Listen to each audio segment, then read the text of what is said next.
friends. It's a pleasure to be back with all of you with another new episode of our Quest for Excellence series brought to you by Intellectus Consulting.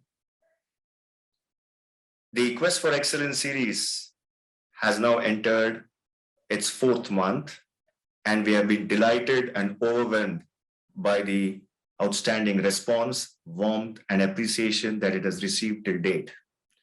Industry colleagues across all levels of brand management, marketing heads, BU heads, vice presidents, cluster heads, and even business directors of many organizations have personally written to us and complimented us for the efforts that we have been putting in bringing the best in class professionals of our industry in sharing their thoughts and collective wisdom on what it takes to be the best in the industry. Our objective is very plain, fair, and simple. Our objective is to not only increase the awareness, but also promote the highest standards of marketing excellence in our industry. Towards this endeavor, we kickstarted the Quest for Excellence series way back in July, and we're very proud to have featured some of the best speakers in our domestic pharmaceutical industry. We have featured almost 14 episodes till date, and each of our episodes have received a very warm and encouraging feedback and response. We have had increasing subscriptions to our YouTube channel and also to our LinkedIn posts, and all this is extremely humbling. So I would like to take the opportunity to sincerely thank all our industry colleagues and well-wishers for their warmth and recognition and kind words they've had to say for this series. Friends, today, I'm happy to bring another new interaction with all of you. Today, it's a moment of great pride to be interviewing another marketing and commercial leader legend of our industry. She is one of the most respected women leaders, not only in the Indian pharmaceutical industry, but also now at a global level.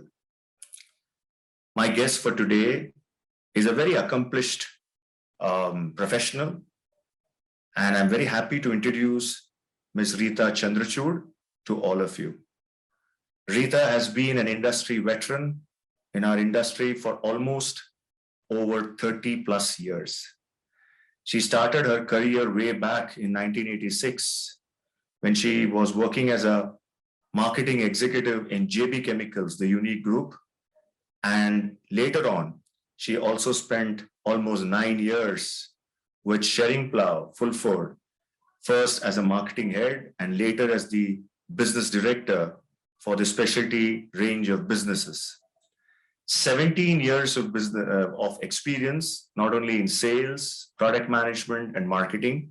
She rose through the system and had outstanding contributions to the field of not only brand building, but also raising the standards of marketing excellence. Rita is very well recognized, highly regarded and respected as not only a great marketing professional, but also as a wonderful team leader. In 2003, she joined Dr. Reddy's when it was in its highest pace of turbocharged growth, which I've already mentioned in the previous episodes as well, and was instrumental and as a part of the core team in driving major brand launch successes in the era of 2003 to 2010. She rose to become the senior vice president and cluster head for several chronic care businesses. And in 2012, after a very distinguished career of over 25 plus years in the Indian pharmaceutical industry, she decided to pursue her calling at a global level. Rita joined Merck, the US-based behemoth, as the regional marketing leader for Asia Pacific, China, and Japan for the oncology business. She was primarily responsible for building the oncology franchise through its blockbuster brand, Keytruda, which is, as you all know, one of the biggest blockbuster immuno-oncology drugs in the world today. She rose from the position of regional marketing leader to the Asia Pacific marketing director. And in 2016, she moved to the US, where she's currently based in New Jersey, headquarters of Merck, as the global marketing director for the Keytruda franchise. She brings in a phenomenal bandwidth of experience, both in the domestic Indian and global pharmaceutical industry. It is a matter of great pride, honor, and privilege for us at Intellectus Consulting to be interviewing one of the most seasoned, well-regarded, and respected pharmaceutical marketing leaders of our times, and really look forward to this wonderful interaction. When you look back at your career, which is so brilliantly evolved, over the last few years, how do you feel? How has your journey been? Have you seen? I wanted to pick your mind and ask you any pluses or areas of development, especially related to brand building and marketing function, not only at the local but even at the global level. How has been it? I mean, what's your take on it? I just thought of starting it off that way. Yeah. I think my career, if I break it down into phases, right? My first phase was with JB Chemicals, where I was like a complete rookie. I was everybody's assistant. And I was very glad to be everybody's assistant because it was not a very organized place. So there used to be this JB Modi who used to run the business and who, passed away only recently. And I believe he, even at the age of 90, he used to go to office. And I used to keep track, and you won't believe, but I used to also go and visit him occasionally. I have not done that in the recent past after I moved here, but whenever I was in India, I know his grandson, not grandson, I think his nephew very well, and that helped me to keep a connect with JB Chemicals. But I would say JB Chemicals is where I learned everything from everybody. They hired good management team, and it was little unorganized, so I was able to work on many projects with different kind of managers. And I think that's where I learned everything. I had a deep desire for learning at that time. Industry was new to me. I was just out of business school, so I just soaked in everything in JB. And in JB, I did so many different jobs, right? I was executive assistant to the marketing director. And then I was, I started out doing small brand management at a very small level. And, then I was in charge of the entire budgeting. So then I got a visual of what the entire field operations look like in JB. So, and after some time, very consciously, there was this OTC division launching, and there was this nice gentleman from an OTC place who came in and joined JB, and I actually went over to the OTC division, and I helped him. I was his assistant in launching the OTC range. And we launched the OTC range in India and US, and that was my first, not US, sorry, Russia. And that was my first exposure to, brand building at the OTC level. Like I first realized what it is to have a jingle, what it is to have an ad. And, that was learning. So JB was full of learning. And it was at that time also that I was setting up my family. So I had like I had very small children. So it was a time when I was learning, but I was as an understudy. And I think that worked for me because and that understudy period was prolonged. I mean, 8 years is a long time to be an understudy. I never moved up the ladder. I just kept moving from different places with different managers. And obviously I was popular because I was hardworking and I had this quest for learning. But I would say I learned a lot there. And that prepared me for the next break when I went to Fulford as, a full-fledged marketing person. And I went to Fulford for a specialty team. And there in Fulford, my real growth happened. All the growth that didn't happen in JB happened in Fulford. Like in 8 years, I joined in as a senior brand manager. And when I left Fulford 9 years later, it was as a senior director handling the entire specialty. So that I think I just break it down into those phases of learning and performing, And Right. then of course Dr. Reddy's happened and so on. Yeah. So no, that was actually, thanks for preempting that question in a way, because that sounds very, what you said makes so much sense, that you gave yourself 17 years to work in those roles, and you were so candid to say that I was, everybody's assistant in those first 8 years at JB. You were popular, you were learning the ropes, and then all that could not happen happened in the next 9 years. So Absolutely. would it be fair to give advice to youngsters of today's generation? We see marketers in India, they're very designation and milestones focused, right? कि मेरे को 3 साल में GPM बनना है, 5 साल में MM बनना है.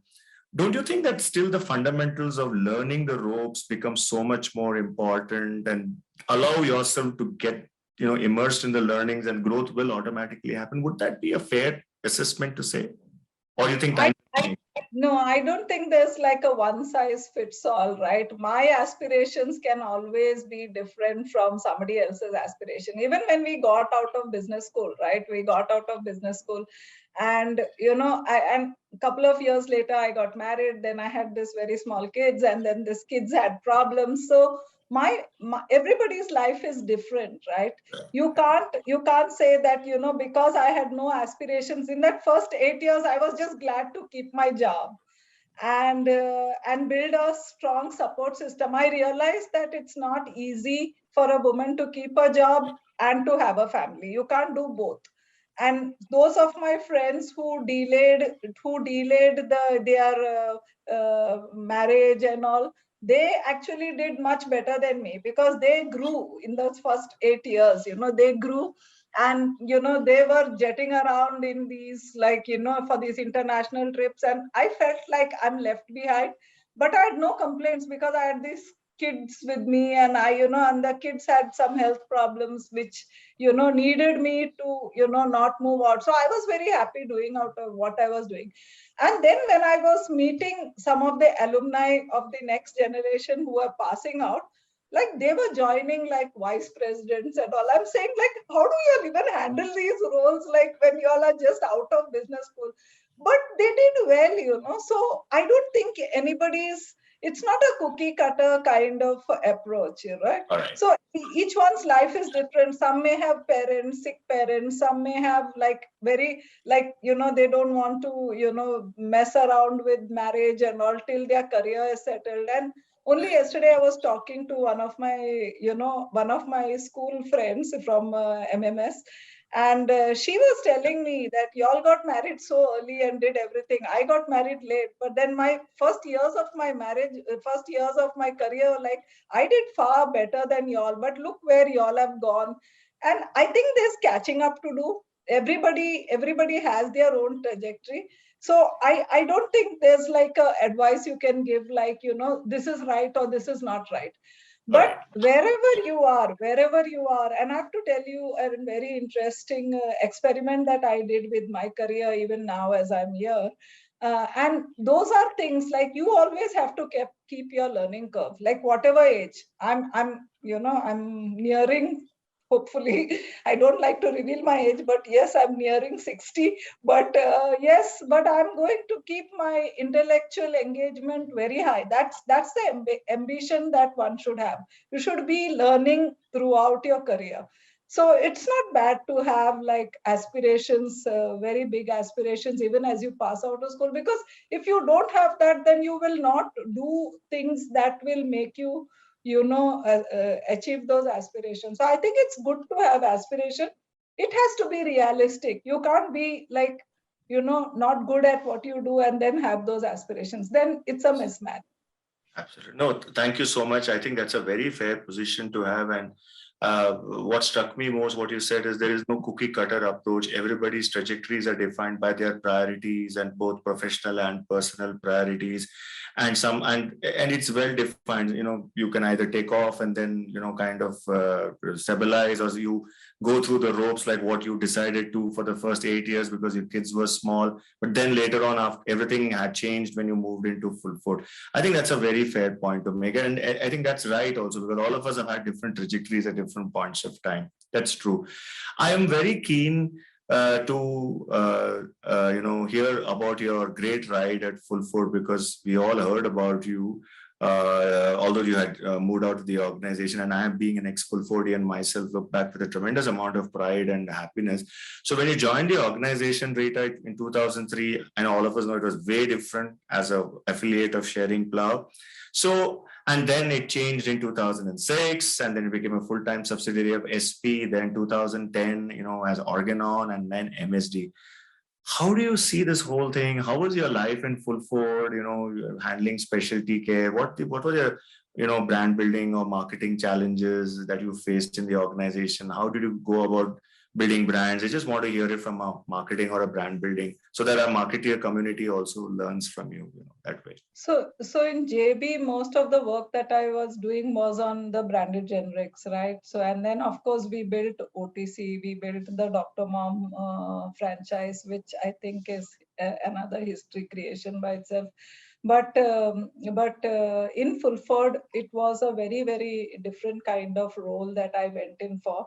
They already had a full-fledged oncology franchise, and they wanted, and Fulford was known for their first launch of interferons, which was the biologic. I think it was the first biologic in India, I think, at that time.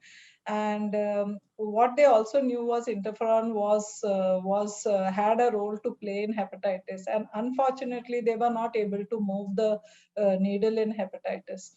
And then they hired me, and I thought I was joining the oncology team actually. And after they hired me, I was told that my mandate was to build a hepatitis franchise. So of course I got down to understanding where the challenges were. And I think once we understood where the challenges were, we put our resources behind the right drivers, and very soon we got like massive success. Massive success to the point where almost 1/4 of the business of interferons were coming from hepatitis, which is when they decided to carve out hepatitis as a separate unit. They realized that this has more headroom, and that's where they decided to carve out. And that was my first business unit manager position, where I had people reporting to me. We started off with a very small team, 7 people. And I literally had no say in picking the people. So in a way, I got people, I just got them, I just inherited a small team. And that since it was my first team, and I used to see how these managers, men in pharma, right? They are all macho, they are testosterone driven, and that kind. In the evenings you have to have drinks, and then you decide your targets in the evening over drinks. And I don't drink, and I could do nothing of that, and I could not even sit with my team in the evening because I had to go home to my kids. So it was that kind. And I said, can I change this game? Can I change this game? Can I do it as a woman? And that's how it started.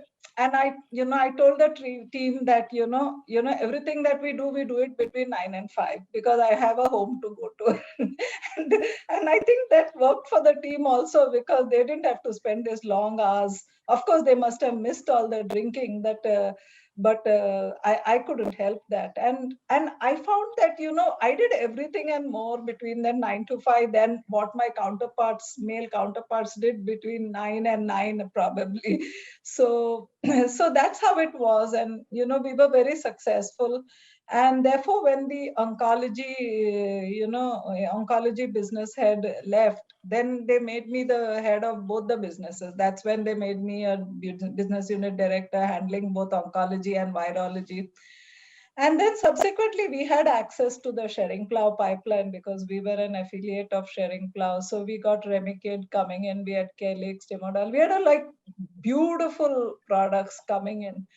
And I must say, all these products had like, they were all like first in class generation. So I think it is not so difficult when you have, a very, unique kind of system. But what happened eventually was that in India, because of the patent stuff and all that, we had competitors coming in. And that was first for Schering-Plough also, because you don't have otherwise competition in generic competition in other parts of the world. So there was no playbook to how to deal with it. So we had to deal with it in our own way. And that I think was the learning, and we still managed to have leadership because of all the data came from the parent company. So I think if you go about systematically in a process oriented manner, targeting the customers with the right language and narrative, I don't think it's very difficult. So, and I always believing in keeping it simple. I don't like to kind of have like complicated jargon. And the more you keep it simple, the more the field person is able to translate your message into action. And then you have to have the right metrics to measure the outcomes of those actions. We used to have like within that small teams, and even specialty teams are anyway small, right? If the general pharma team was a team of like 400 500, specialty team would be 50, and the revenue would be equal. So productivity of these people would be very high. So you have to make sure that you ensure that the team that is selling specialty always is on the top of the game. I think it's true for the other pharma also, but in terms of understanding the concept, ability to communicate with the customers who are like high-end oncologists, I think you need to ensure that the team is at the top of the game. They have everything at their fingertips. Everything is they have the ability to kind of respond to any kind of situation.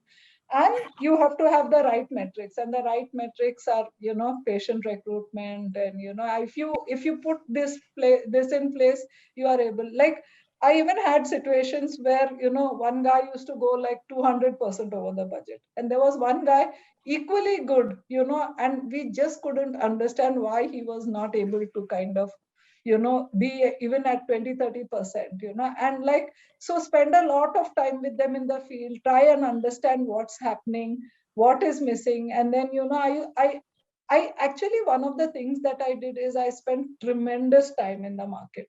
Like in Fulford, we had like metric that every manager, including the managing director, should spend 20% of the time with the customers. And I used to spend like 50 60, like people used to stretch to meet that at the end of the month. For me, I used to like meet it like in 30%, because for me that was important, understanding what was happening in the market in order to translate it to strategy. Absolutely. No, it's so brilliantly put by you, Rita. There are so many take-home, rich vein of take-homes that you have put in the, in this first half of the conversation. One is, yes, marketeers need to spend a lot of time in the market. That's where they have to be seen with the customers. So beautifully said, so that they get rich insights from what's working, what's not working. I think second, such a nice point you mentioned. They must be on the top of their game. They must know the entire market, the products, the data, and even though you have a first mover advantage, as you said. And third, I think you also need to, as you rightly said, understand what's the environment in which we are operating, what are the challenges, and how do you work around them, rather than and providing the necessary support. And what struck me most is having the right metrics of performance measurement, right? I think that was something which even I faced when I moved in 2006, which we tried to streamline. One of my personal learnings I just thought of sharing with you when I was the BU head for Remicade, and then as a specialty director after you, is best performance results, Rita, comes in resource constrained environments. Sometimes when you have resource constraints, you're forced to think better you're forced to come up with best marketing plans to stretch that rupee and get the best ROI is what I learned somehow through serendipity by working in Fulford, because it was still not fully a cash, driven organization at my time. I still remember. Any thoughts around that? Because sometimes, because when Merck came in, I remember Merck had this great philosophy of saying there is zero constraints. Your thinking is more important than the budget, right? And that was a completely diabolical opposite to the sharing plow SP way of working. Any thoughts around that? I mean, what would you be? How would you look at both sides of the coin? I just thought of picking your mind. Yeah. So that's very interesting, because I think the human mind is, the human being itself is a person, is an entity that evolves, right? So whenever you're in a very comfortable environment, you will never stretch your imagination, you will never stretch your boundaries, because you have everything. It's like it's like the problem of the plenty. Yeah. Right. And only when you know that you're being pushed to a wall, then you start thinking creatively. i think this is this is true for everybody, I think, and this is true for everybody in your professional life, personal life. I think the more you have, like, even if you see children of today, right? Children of today, they have everything. So you see the reality shows and all, and you see like the guy who's like a boot polish guy has won the Indian Idol title, and I get fascinated. I said, like, our children have everything, and then they don't have that. The fire in the belly is missing. And it is true for us in the professional environment also. You have to do, like, even if you take this this COVID period, right? Like, we used to be zipping around everywhere. You have to be present there in order for things to get done.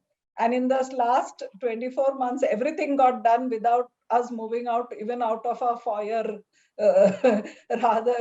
leave alone getting on a plane. And that itself is a demonstration that we have to stretch our imagination. And I think the more we do it, and it happens in a resource constrained environment, but I think it is also a learning for us now, how to do it in when everything is getting back to normal. And Right. people are now slowly starting to think that, oh yes, we have to go there again, we have to do this, and and I think we have to stretch our imagination a bit. So I was recently talking to one of my friends, and he's a book writer, and he was saying that he had this 12 months, I have to write a book this year. Until November, nothing happened. And then he realized that his deadline is nearing. And in December, like in 1 month, he almost finished the entire book. And yeah, so I think it happens all the time. I think it's, the more you push yourself, and I think the trick is how do you push yourself in a resourceful environment. You have everything, but still you need to push yourself. And I think that you can do that by enhancing your vision, challenging yourself. I think that it has to be innate, actually. Wow.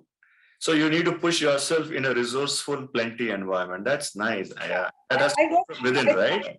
Yeah, I don't think you can ever agree that you are in a resource plentiful environment, but you have to just turn the clock behind to see, what if this was not there, what would I have done. And I think Absolutely. if we are able to do that, even in small groups, debate, brainstorm, and then come out with the solution, I think that I think is going to help. But definitely, I think this is the human nature. You have to evolve, and you evolve only in a constrained environment. So beautifully said. Thank you for endorsing my viewpoint, actually, in a way, because I believe I evolved as a much better marketer, and as a head. And now, as an entrepreneur, when it is all the more important to stretch the rupee in a resource constrained environment. Absolutely, absolutely. On Yeah, this side of the So I'm grateful to that great 6 years of building the business, because that really stretched your imagination as so beautifully put for you. Thank you so much. I mean, this is a message, Rita, for the young generation of marketeers who really sometimes don't even understand the concept of resource constraint versus resource plenty environments, right? Back home here in India. And so they just given a budget, they need to work around, and they're tactically building out promo stuff. But when they get into a higher role of marketing, they need to pay attention to these very important points I think you're mentioning to our community: the resource constraint versus resource plenty, and they need to challenge and stretch yourself, especially as you rightly said in the COVID thing, when things are seeming to go back to normalcy in a few months. So nice of you, Rita, to say that. Thanks a lot. I want to now shift gears and get into this question, which I've asked so many of the DRL guys, and you have been one of the DRL pillars, and for such a long time, where you really achieved so much in that decade with the company. You joined at a time when it was, I know, 2003 was a turbocharged phase growth. I've seen other people also who have come onto our platform from DRL say this. Yes, I want to know from you, Rita, first, how was your experience at DRL? Because you moved in from specialty care, oncology, Timodal, Calyx, Pegintron, Remicade kind of a business, first in class, to a completely different environment of branded generics, but first in class, kind of products. How was that shift? What did it take for you to make that shift, either change in mindset? Any challenges and any learnings along the way? I'm more keen to know in terms of being a marketing head or a director, and in various aspects of brand building. Essentially, if you can tell us, that would be very nice. Yeah. So my entry into DRL was not really for handling the branded generics, because my entry into DRL was, handling. They had a oncology portfolio which had stagnated a little bit, and they wanted to revive the oncology portfolio, which is why they found my profile interesting. And I joined DRL for a specific reason, and because DRL was one of the first ones to have a biosimilar program.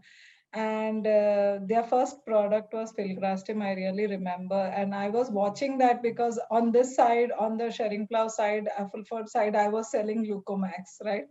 And DRL had Grastim, and and that was something that beckoned me to DRL.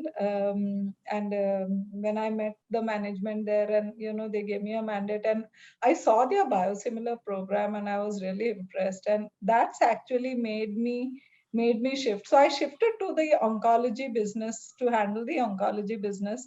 And we had like a very, very successful run with the oncology business. And the oncology business had a mix of both.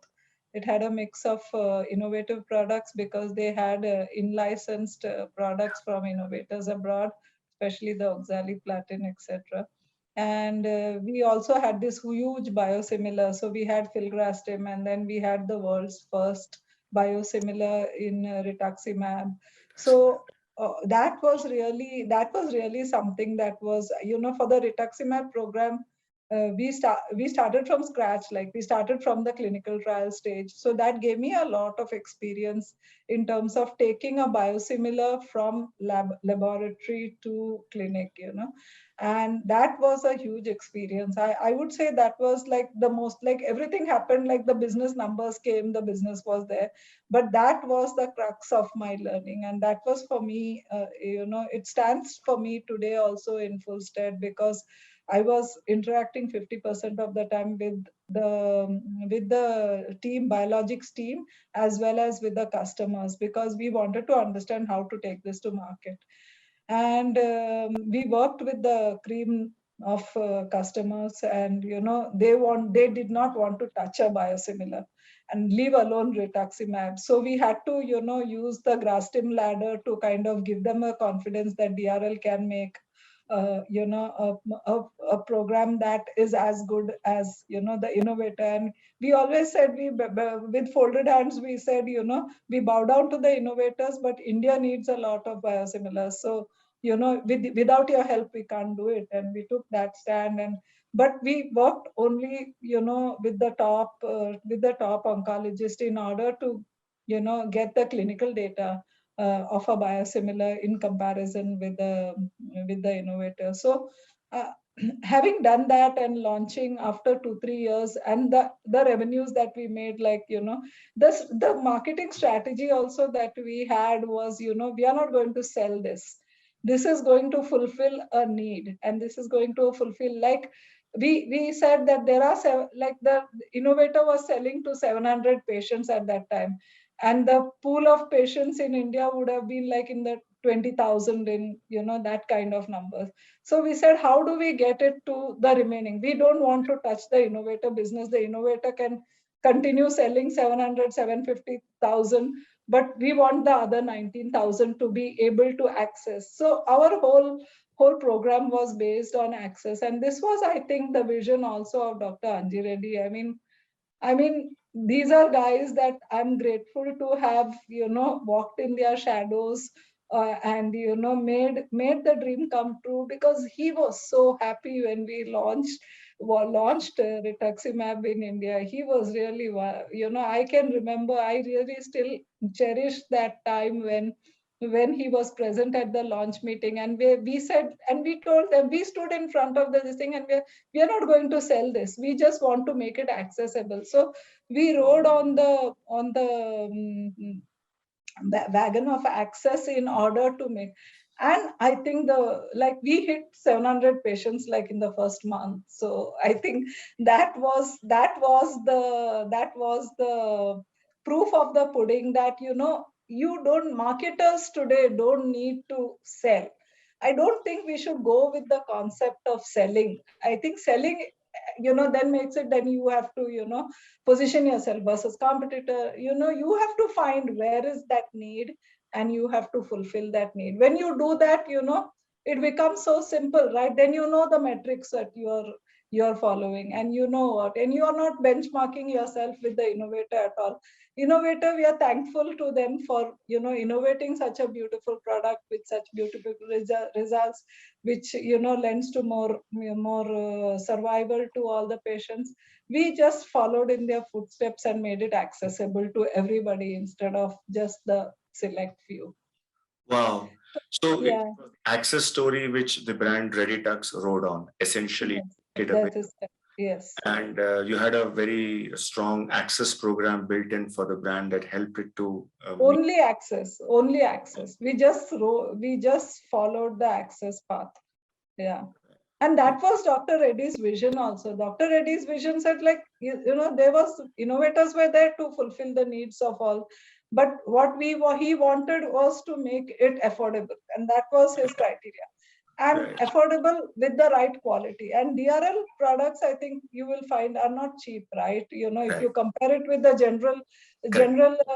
generics or similars, they're not cheap, because the quality aspects the quality path that they follow is like much more rigorous. It's almost close to the innovator. Yes. So that is that, and all that adds up to the cost. So you can't compare a DRL product to a generic, because of the way, like, all the products are made in FDA units, and and all that adds up to the cost. And therefore, the quality of DRL was, I think, the big stamp, and was the confidence with which we, took the products to the market at a particular price.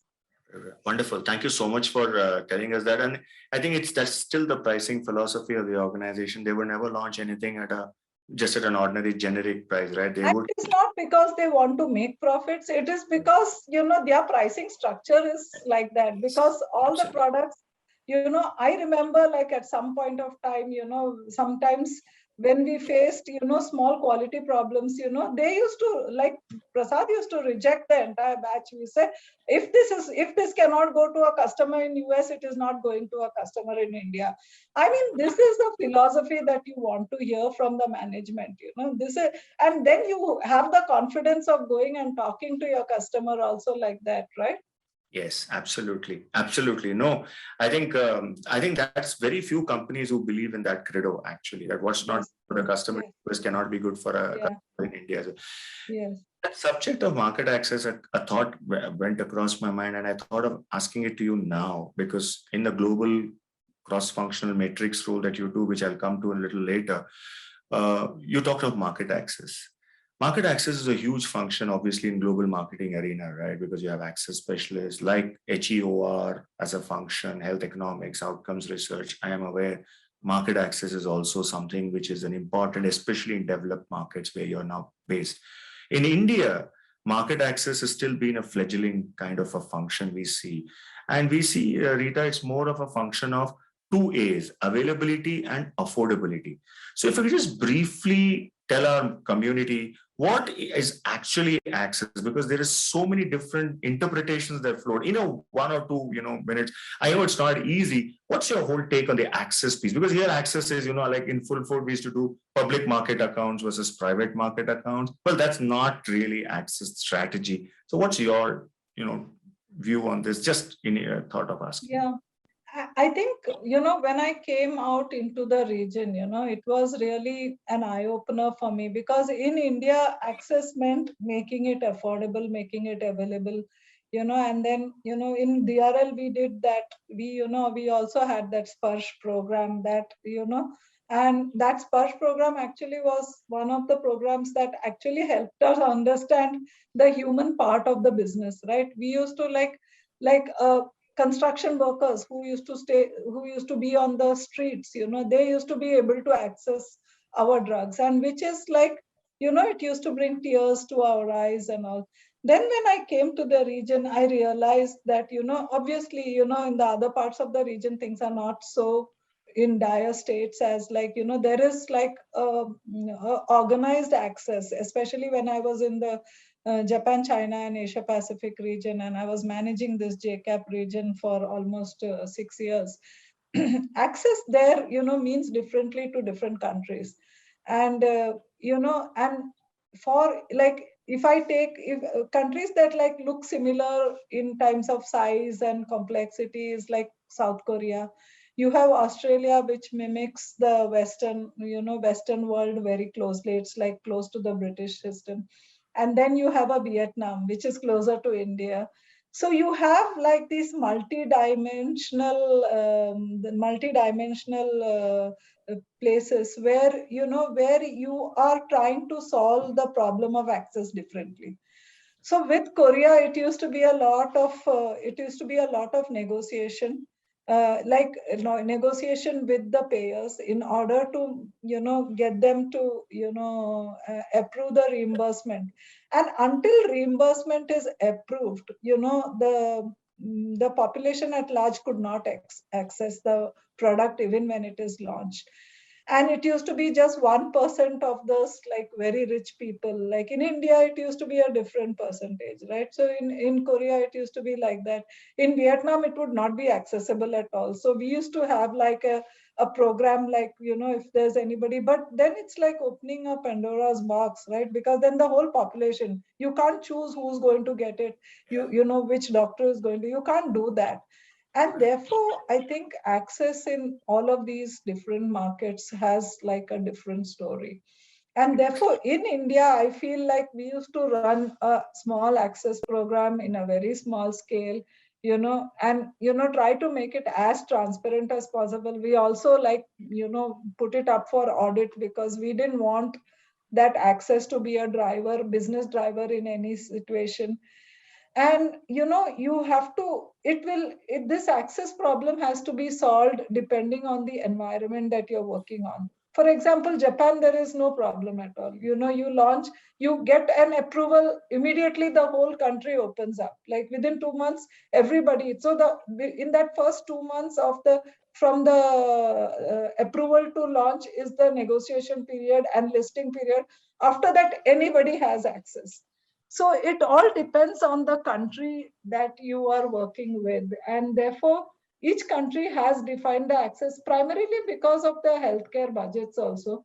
I think each country has this budget to manage. So, you have to understand that and present your case in the context. But again, for a global organization, you have to, have parity. And so if you look at other examples, right, Gilead as a separate example, and I'm glad now that Merck also has this separate, separate strategy. I'm seeing it for the first time with this Molnupiravir. They have outlicensed it, and I'm so glad, so glad that patients will have access and we'll have access to manufacturing. And I'm really happy that has happened for Molnupiravir. So I think access means different things to different markets, and every market has a defined way of access. So US and Japan is in one extreme, all the other countries are on the other side. Yeah. Right. Hey, thank you so much for clarifying that for our viewers, uh, because for developing or emerging markets like ours, where access story is still getting built out, you have functions, but the interpretations, as I said earlier, were quite different. But talking about working around with the payers, working around with healthcare budget systems available with the governments, and doing those independent access programs from even in a, because we are a microcosm of 10 countries in one country. So state-wise budgets differ, as you know, been here and done that. So thanks for clarifying that, Rita. It's really Plus, India has this, I think the top 5% like would be more than, they would be having more payer capacity than what US people in US yes, would be having. And absolutely.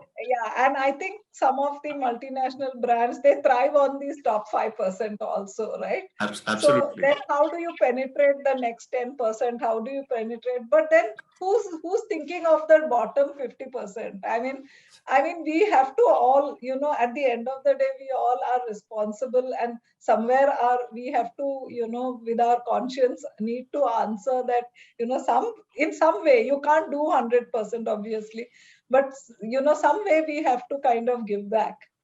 Yeah, no, I could totally agree with you on this. I completely agree with you on this, that it's giving back society in some form or the other.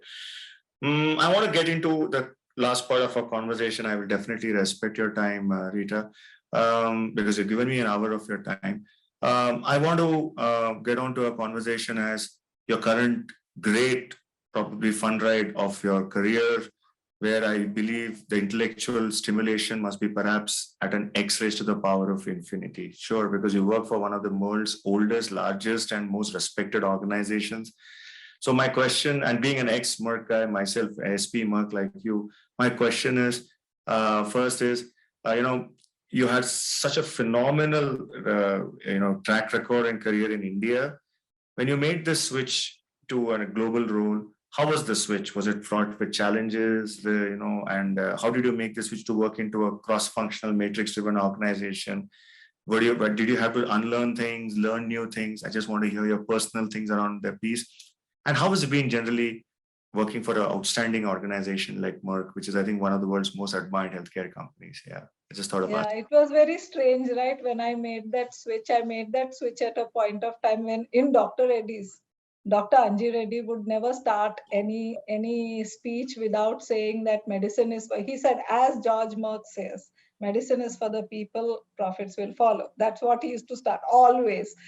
And it's so strange when I got this opportunity to work for Merck in Singapore, that I found that this is written on the wall in every every office, and therefore I was very happy. And in fact, Dr. Anji Reddy has quoted like me in that book also, that he has written in his biography. He has mentioned about me moving on to Merck, and I was like, to me, like, that is a treasure. Like, it's my Bible that I will keep with me for the rest of my life, because Dr. Reddy quoted me. so, and I feel like it's a connection, right? So I don't know how I moved. Like, I moved because of a good Samaritan, Sandeep Bhattacharya. I don't know, wherever he is, God bless him for, giving me this opportunity. And this first few years in Merck were really, ultimately when I realized, again, when I went to Merck, I went out, started meeting customers. For me, this dimension of different countries was new. I was like always working only in India. I didn't step out of India for a job. And 25 years later, I did that when my personal responsibilities were, declining, and I found I had more time. So that was when I moved out. And the first few months I struggled. Like in India, I had like this huge battalion of people reporting to me, and now I have nobody. True. Like in India, I used to not like to enter my cabin, and there used to be like people waiting and wanting to meet me, and having my appointments would be full. And when I went to work first few months, I didn't know what to do. Like there was nobody wanting to meet with me. So it started off like that, and then I found that the culture in a regional role is more telecons, and then you get on the telecons, and then your telecon list is full, right?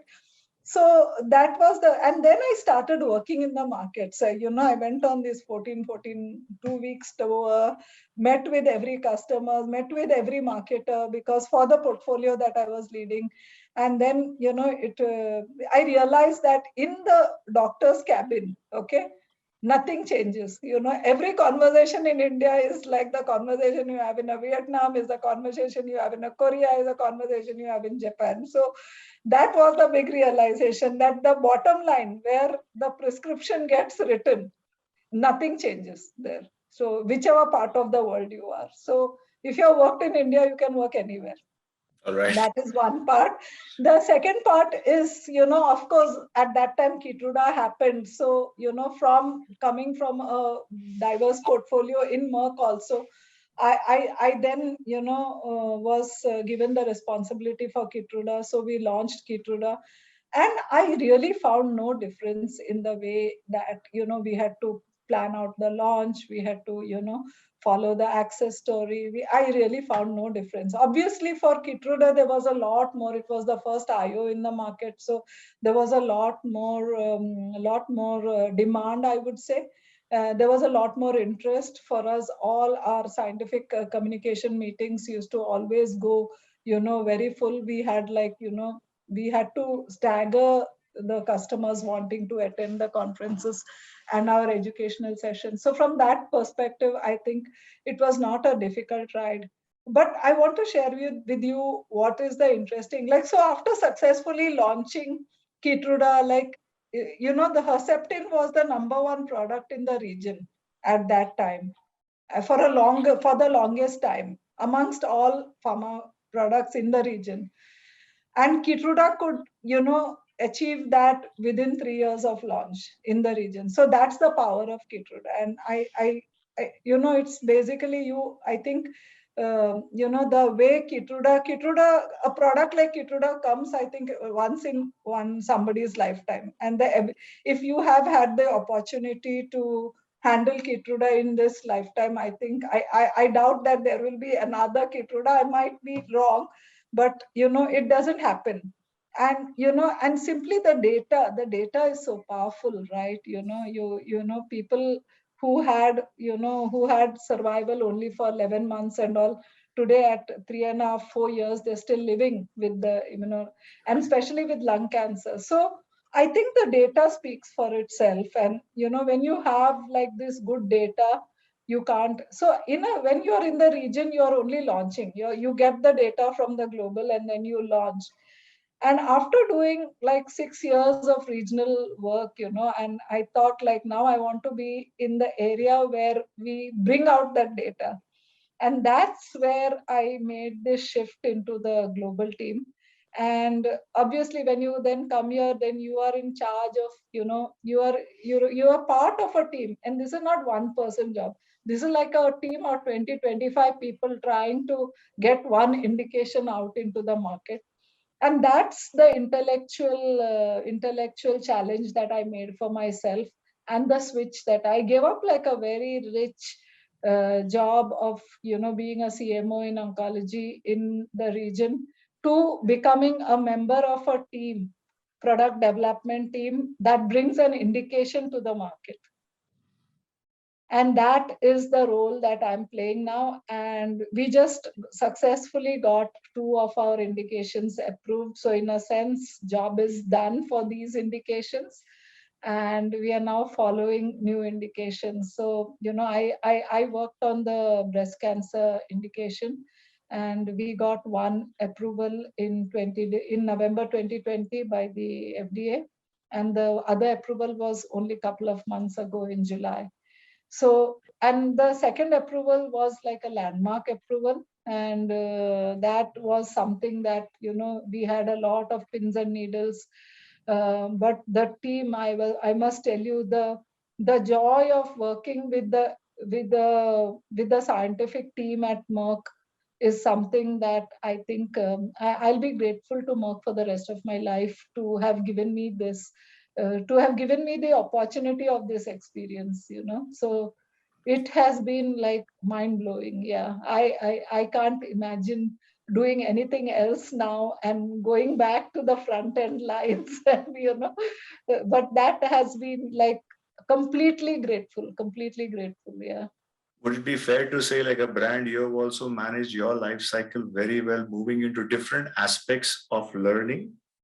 Exactly. I would say that, like if I was sitting there and I would have continued my CMO role there, I would have had a lot of glory, but I would have never had this learning. This last 3 years has been mind blowing learning only with the scientific committee. I worked only with the scientific backbone of Merck, where all the researchers and the clinical trials and all that happen. But I must say that, it was not an easy decision, because I took a step down. I took Yes. a step down in order to, because I'm now member of a team where nobody reports to me anymore. Yeah, yeah. But my hands are full always because of the work that I do. It suits me because I have to do so much of reading every day. I dirtied my hands because things that I could have asked somebody to analyze and all, I had to do myself. And it made me, I had to make my own slides, I had to make everything myself. So it really pushed me to the level where I feel like understudy again, like the same like I was in JB, right? I feel like that, but the joy of getting an FDA approval is something that, I think I've been really fortunate, really fortunate to be part of this team. And I think, now looking back, I think, that pain of taking a step down, I think it has to be at the right time, right place. And it really is something that, is, I can't say that everybody should do it, but everybody who wants to experiment with their career should do it. Wow. So I was to ask you that next follow-up question as to what does it take for an individual to give up the comfort and cushiness of a nice position laced with power as a CMO or as a director, where you have people reporting into you, to step down voluntarily because you're pursuing the next phase of learning in the research and in the clinical trial side with no one reporting into you, but still your hands are full. I think that's a powerful message, Rita. And what does it take? I mean, does it take your passion? What? Because marketers need to understand this, right? And it is, I think, to be very honest, right, in Merck also, you are forced to look at your next role every Right. 3 years. So when I overstayed my welcome in Singapore because I spent 6 years in Singapore. And I was forced to look at other roles. So I could have looked at roles that are kind of, probably I could have aspired for managing director roles, but I was, I'd done that in DRL, where I had headed a country with a large team. And I was actually looking for the next role. And and again, this is like, again, constrained environment, right? You're looking at roles and you don't see too many opportunities. But I was always fascinated with our team in the headquarters who used to roll out this new indication. These are like disease leads, and I was fascinated by them, but there was no opening. And I had to, make decisions at a certain point, that, when I was completing the next 3 years tranche, I was forced to make decision. And then I was given this, and everybody was skeptical that, whether when I finish my stint, I've been always a front ender, right? How will, this person, be able to handle this? So I think that's where I think it happened that, I got this opportunity in breast cancer, because it was quite early. It was not something that was launching tomorrow. And therefore they said like she has time to pick up, and therefore, therefore I got the opportunity to do it.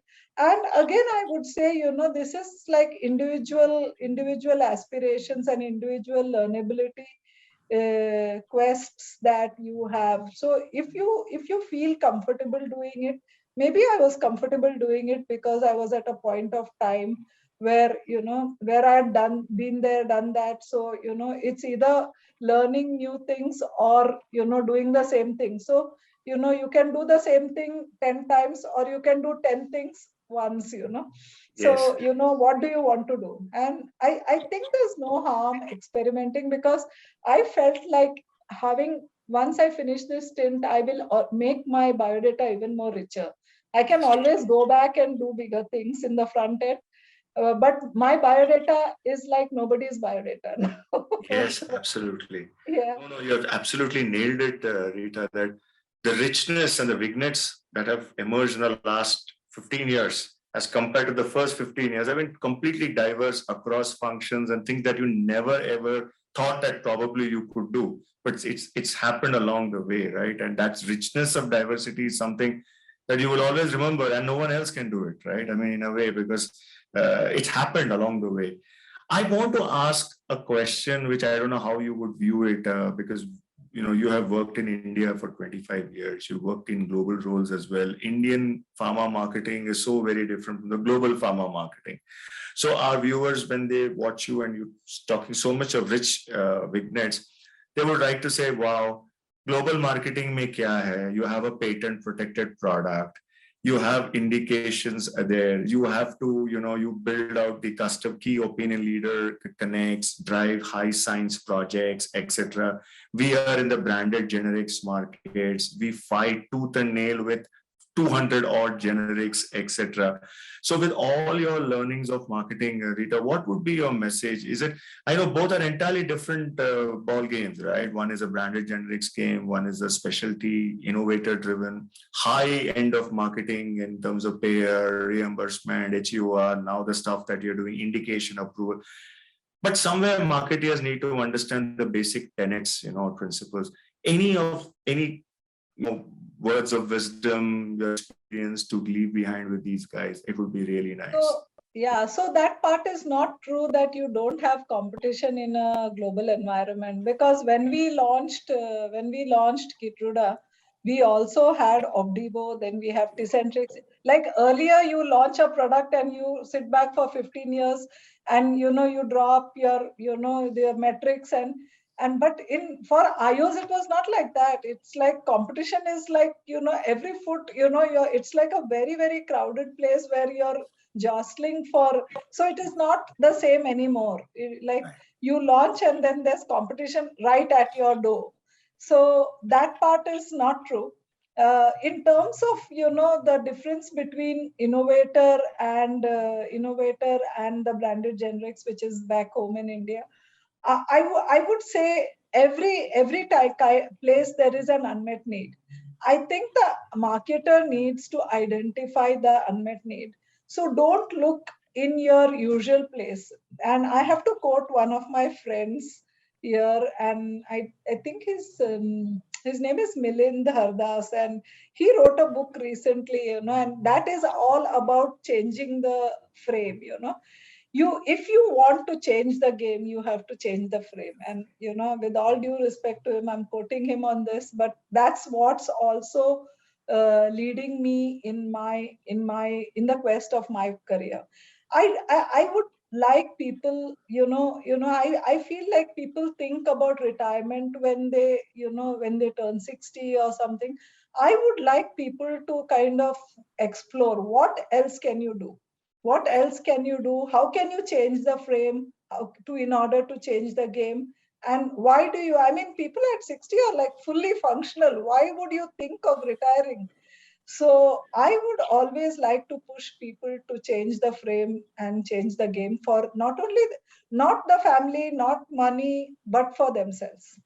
Wow, this is really so good, because people automatically get into a superannuation frame of mind here in India. Post 55, they're already thinking of retirement, taking the eye off the ball. Never. Yeah. Never. True, I true, want true. to be working when I go to my grave. Wow, I that's a want good to be one. contributing. I want to change that. Don't want to be working. I want to be contributing till I Brilliant. go to my grave. Yeah. Oh, phenomenal, phenomenal, Rita. It's been really nice talking to you, and it's a free flowing conversation. I've enjoyed this conversation because I mean, I can't ask you only about the basic learnings of marketing. Even though our community is very young, we handhold them through our interventions, through our coaching assignments, and what better learning can they get when they get to see these interactions, either whether it's with Rita Chandrachud or Shankar Das or Kamlesh or even Sudeep, who has been your colleague in DRL, and etc. So All wonderful people, all all wonderful wonderful. guys, all with stellar track records, all who have built great. Superb. Yeah. Actually, that is one of the things that also has been inspirational for me. Everybody that I have worked with has been like a star by himself, Absolutely. or herself. Yeah. No, and you said you want to be contributing till the last day. I want to say that I want to be learning till the last day of my life. Because learning is the oxygen for all of us. If the day you stop learning, you're dead. I always Yes. tell this to my people. No, it's so beautifully said, Rita. I really want to, thank you so much for your time and for your wonderful thoughts around marketing. Your journey has been an inspiration for many people whom I'm still in touch with back home here in India. They talk so richly and so warmly about you, the way you've managed India. Now you in the global role. Thanks for so honestly and candidly sharing your views. My last request to you, any closing thoughts or words of wisdom for our young average community? I mean, a young community with an average age of 25 to 40, who are all in different roles. We have 1,000 strong community here back home who views the videos, and they're at BU head levels, directors, marketing heads. What would be your message for them? Any from your wisdom of.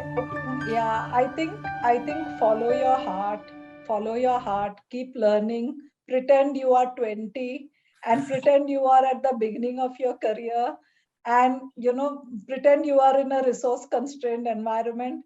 Plan for your career. It's not going to happen automatically. Plan for your career, whether you are 20, whether you are 30, whether you're 40. I think you have to plan, and you have to plan, you have to aspire.